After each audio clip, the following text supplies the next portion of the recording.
Everyone, welcome back to my channel. ఈ వీడియోలో నా కౌన్సిలింగ్ ఎక్స్పీరియన్స్ గురించి షేర్ చేసుకుంటాను. అండ్ ఇది చూసాక మీరు మీ కౌన్సిలింగ్ ని ఎలా ప్రొసీడ్ చేయాలి అండ్ ఎలా ప్రొసీడ్ అవ్వకూడదు అనేది అర్థమవుతుంది. సో వీడియోని ఎండ్ వరకు స్కిప్ చేయకుండా చూడండి. And by the way, I'm Lalitha. నేను బీటెక్ పర్సూ చేస్తున్నాను ఆంధ్ర యూనివర్సిటీలో. Without getting late, let's dive into the video. First నేను కౌన్సిలింగ్ లో ఏమేమి చేశాను అండ్ ఎలా పెట్టాను అనేది చూద్దాం. నేను సర్టిఫికేట్స్ మొత్తం రెడీ చేసుకుని వాటిని పీడిఎఫ్స్ గా కన్వర్ట్ చేసి రిజిస్ట్రేషన్ అండ్ సర్టిఫికేట్ వెరిఫికేషన్ కి ప్రొసీడ్ అయ్యాను. అండ్ సర్టిఫికేట్ వెరిఫికేషన్ మొత్తం ఆన్లైన్ లో జరిగింది నాది. అండ్ ఇఫ్ ఇన్ కేస్ మీకు స్పెషల్ సర్టిఫికేట్స్ అయితే ఉంటే మీరు హెల్ప్ లైన్ సెంటర్స్ లో ఆఫ్లైన్ లో మీ సర్టిఫికేషన్ వెరిఫికేషన్ అనేది చేయించుకోవాలి. అంటే మీరు near by help line centres అనేది పెట్టుకుంటారు రిజిస్ట్రేషన్ అప్పుడు, అక్కడ మీ సర్టిఫికేట్ వెరిఫికేషన్ అనేది జరుగుతుంది. And next comes or web options. మీరు దీనికి ప్రొసీడ్ అవ్వబోయే ముందలా కొంచెం వర్క్ చేయాల్సి ఉంటుంది. దట్ ఈస్, మీరు ఏ బ్రాంచ్ లో జాయిన్ అవుదాం అనుకుంటున్నారో డిసైడ్ అయి ఉండాలి. నేనైతే ఫస్ట్ డిసైడ్ అయిపోయాను ఈసీఈ ఆర్ సిఎస్బిఎస్. అది కూడా విత్ బి లో వస్తేనే చేద్దాం అనుకున్నాను. దానికన్నా ముందల ఏయులో సీట్ రావాలి అనే థాట్ అయితే ఉంది నాకు. ఏయులో ఖచ్చితంగా సీట్ రావాలి ఈసీఈ బ్రాంచ్ లో అని అనుకున్నాను. నేను సిఎస్సి లో అసలు జాయిన్ అవుదాం అనుకోలేదు, అసలు అది తీసుకుందాం అని కూడా అనుకోలేదు. సో నేను సిఎస్సి వెబ్ ఆప్షన్స్ లో కూడా పెట్టలేదు. అండ్ కొంతమంది ఇన్ఫ్లుయెన్స్ అందరి వీడియోస్ చూసి రీసెర్చ్ చేసి జేఎన్టీయూకే బెస్ట్ అనిపించి ఏయూ కన్నా, సో నేను ఫస్ట్ అది ప్రియారిటీ పెట్టాను, ఫస్ట్ ఆప్షన్ గా పెట్టాను వెబ్ ఆప్షన్స్ లో. నెక్స్ట్ ఏయూ పెట్టాను, జేఎన్టీయూకే ఈసీ పెట్టాను first web option, and second AU EC పెట్టాను. నాకు సెకండ్ ప్రిఫరెన్స్ వచ్చింది, ఫస్ట్ కౌన్సిలింగ్ లోనే వచ్చింది నాకు ఏయూ ఈసీఈ. అండ్ థర్డ్ ఏం పెట్టానంటే విత్ బి ఈసీఈ పెట్టాను. ఫస్ట్ ఈసీ ప్రిఫరెన్స్ ఇచ్చాను, ఆ తర్వాత సిఎస్బిఎస్ కి ఇచ్చాను. And next with B CSBS, ఆ తర్వాత ఆర్వీఆర్జేసి, వివిఐటి. ఇలా నేను ఒక 10 వెబ్ ఆప్షన్స్ అంటే 10 కాలేజెస్ లిస్ట్ ని మంచిగా అనలైజ్ చేసి కొంచెం తెలుసుకొని వాటి గురించి మొత్తం ఒక 10 కాలేజెస్ ప్రాపర్ గా ప్రిపేర్ చేసుకొని వెబ్ ఆప్షన్స్ అయితే పెట్టాను అనమాట. ఇలా నాకు సెకండ్ వెబ్ ఆప్షనే వాళ్ళు వెబ్ ఆప్షన్స్ అనేవి ఎలా అనలైజ్ చేస్తారు అంటే ఫస్ట్ దాంట్లో కట్ ఆఫ్స్ ని బట్టి చూస్తారనమాట. సీట్స్ ఉన్నాయా, మనం అలాట్ చేసిన దాంట్లో వీళ్ళకి వస్తుందా అని చెప్పేసి. ఇంకా అది లేకపోతే నెక్స్ట్ వెబ్ ఆప్షన్ కి వెళ్తారు, అది చెక్ చేస్తారు. అక్కడ ఉంటే అక్కడే ఇచ్చేస్తారు, ఇంకా మిగతా ఆప్షన్స్ ఏం వాళ్ళు చూడరు అనమాట. మీరు పెట్టిన వెబ్ ఆప్షన్స్ మిగతావి వాళ్ళు కన్సిడర్ కూడా చేయరు. ఆ వెబ్ ఆప్షన్ లో అక్కడ ఆ కాలేజ్ లో వస్తే సీట్ మీకు అలాట్ చేసేస్తారు. ఇదంతా మీకెందుకు చెప్తున్నా అంటే ఈ just see my thought process. Web options అనేది 50 to 100 కాలేజెస్ పెట్టేసి దాంట్లో ఏదొస్తే అది అన్నట్టు కాకుండా, మీరు అక్కడ 4 years ఉండాలి అండ్ హాస్టల్ బాగుండాలి, కాలేజ్ బాగుండాలి అండ్ అక్కడ ఎన్విరాన్మెంట్ బాగుండాలి అనే థింగ్స్ మొత్తం మీరు మైండ్ లో పెట్టుకొని బ్రాంచెస్ అండ్ కాలేజెస్ ని ఫిల్టర్ చేసుకోవాలి.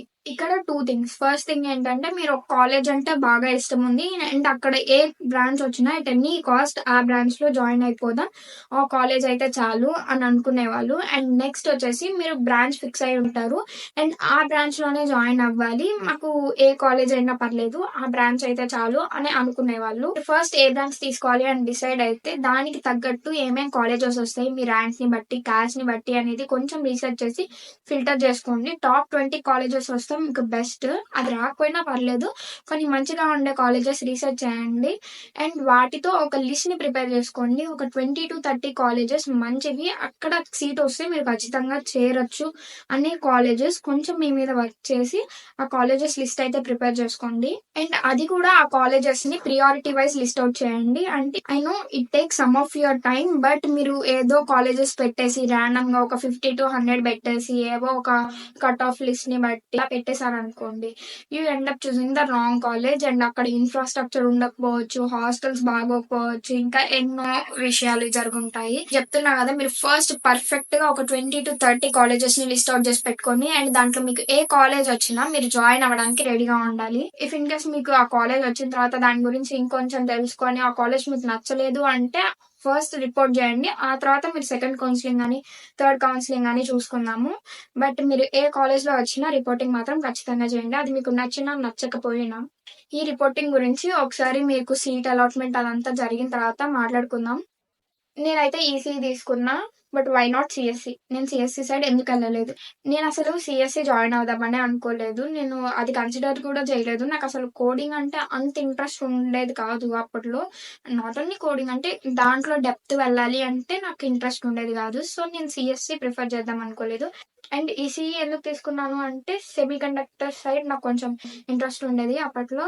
అండ్ సెమీ కండక్టర్ ఇండస్ట్రీ మీద ఇండియా అనేది కొంచెం ఎక్కువ ఇన్వెస్ట్మెంట్ చేస్తుంది, విఎల్ఎస్ఐ మీద ఇన్వెస్ట్ చేస్తుంది, అండ్ అది భూమిలో ఉంది అని కొంచెం రీసెర్చ్ చేశాక అర్థమయ్యి ఈసీఈ తీసుకున్నాను. అండ్ దాంట్లో ఫ్యూచర్లో స్కోప్ బాగా ఉంటుంది అని అనుకుని ఈసీఈ అయితే చూస్ చేసుకున్నాను. అండ్ నాకు సిఎస్సి రాదా అంటే జేఎన్టీయూకేలో అయితే అసలు వచ్చేది కాదు. నా క్యాస్ట్కి నా ర్యాంక్కి సెట్ అవ్వదు, రాదు. అండ్ ఏయూలో అయితే థర్డ్ కౌన్సిలింగ్లో కానీ సెకండ్ కౌన్సిలింగ్లో కానీ వచ్చే ఛాన్స్ అయితే ఉండేది. And with B RVR, JC, VVIT అలాంటి కాలేజెస్లో అయితే ఆఫ్ కోర్స్ వస్తుంది సిఎస్సి అయితే. అండ్ మీరు మీ బ్రాంచ్ని సెలెక్ట్ చేసుకోండి. ఏదో ర్యాండమ్గా వచ్చేసింది ఏ కాలేజ్లో పడితే ఆ కాలేజ్లో అంటే తీసుకోవడం కాదు. ECE, triple E, CSC, mechanical ఇలాంటి బ్రాంచెసే కాదు, ఇంకా చాలా డిఫరెంట్ బ్రాంచెస్ అయితే బీటెక్లో ఉంటాయి. లైక్ జేఎన్టీయూకే చూసుకుంటే ఫుడ్ అండ్ టెక్నాలజీస్ని ఆఫర్ చేస్తుంది. అండ్ ఏయూలో అయితే marine engineering and naval architecture engineering అది ఆఫర్ చేస్తుంది. అండ్ వీటికి కూడా స్కోప్ అయితే చాలా బాగుంటుంది. మీరు ఒకసారి రీసెర్చ్ చేస్తే మీకు అర్థమవుతుంది. సో ఇలా మీరు రీసెర్చ్ చేసి మీకు దేంట్లో ఇంట్రెస్ట్ ఉందో ఫైండ్ చేసుకోండి. మీరు ర్యాండమ్గా నా ఫ్రెండ్ తీసుకుంది, లేకుంటే మా డాడీ చెప్పారు, మా పేరెంట్స్ చెప్పారు అనే థాట్లో కాకుండా మీరు మీ ఇంట్రెస్ట్ దేంట్లో ఉందో ఒక్కసారి ఫైండ్ చేసుకోండి. మీ మీద మీ టైంని ఇన్వెస్ట్ చేయండి. ఒకసారి బ్రాంచ్ని డిసైడ్ చేసుకున్న తర్వాతే వెబ్ ఆప్షన్స్కి ప్రొసీడ్ అవ్వండి. అండ్ కాలేజెస్ గురించి కూడా మస్ట్గా రీసెర్చ్ చేయండి. సరే, మీరు మీ ఇంట్రెస్ట్ని ఫైండ్ చేశారు. అండ్ ఇప్పుడు మీరు ఏ కాలేజెస్ అయితే దీన్ని ఆఫర్ చేస్తున్నాయి అండ్ వాటికి ఫీ రియంబర్స్మెంట్ ఉంటుందా లేదా, ఆర్ ఎల్స్ స్కాలర్షిప్స్ ఆఫర్ చేస్తున్నారా లేదా, అసలు ఫీ ప్రాసెస్ ఎలా ఉంటుంది, అక్కడ కాలేజ్ ఎన్విరాన్మెంట్ బాగుంటుందా, అసలు నువ్వు ఫిట్ అవ్వగలవా ఆ కాలేజ్లో ఆ బ్రాంచ్కి అని చెప్పేసి మొత్తం ఒకసారి అనాలిసిస్ చేయండి, ఒకసారి కనుక్కోండి. ఇలా చేసిన తర్వాత మీరు ఒకదానికి ప్రొసీడ్ అవ్వండి. సో నా కౌన్సిలింగ్ ఎక్స్పీరియన్స్తో పాటు మీ కౌన్సిలింగ్ చేయడానికి మీ థాట్స్ అనేవి ఎలా పెట్టాలి, ఎలా థాట్ ప్రాసెస్ చేయాలి, అండ్ మెయిన్లీ కాలేజెస్ని ఎలా సెలెక్ట్ చేసుకోవాలి అనేది మొత్తం ఒక ఐడియా అయితే వచ్చిందని అనుకుంటున్నాను ఈ వీడియోతో. మీకు ఏ డౌట్ ఉన్నా కామెంట్ సెక్షన్లో అడగండి. అండ్ నా ఇన్స్టాగ్రామ్ లింక్ని నేను డిస్క్రిప్షన్లో ఇస్తాను. మీరు నన్ను అక్కడ డిఎం చేసినా నేను రెస్పాండ్ అవుతాను. అండ్ యాజ్ వెల్ యాజ్ అక్కడ ఫాలో అయిపోండి, ఇంకా మీరు అప్డేటెడ్లో ఉంటారు. రియల్ టైమ్ ఇన్ఫర్మేషన్ ని మీరు మిస్ అవ్వకుండా ఉండడానికి మన ఛానల్ ఇప్పుడే సబ్స్క్రైబ్ చేసుకోండి అండ్ ఒక లైక్ చేసి వెళ్ళండి. అండ్ మీకు ఎలాంటి వీడియోస్ కావాలో కామెంట్ సెక్షన్ లో చెప్పండి. ఇఫ్ ఇన్ కేస్ మీకు కమెంట్ చేయడానికి ఏం లేకపోతే వాచ్ టిల్ ద ఎండ్ అని కమెంట్ చేయండి. I think that's all about this video. This is Lalitha signing off.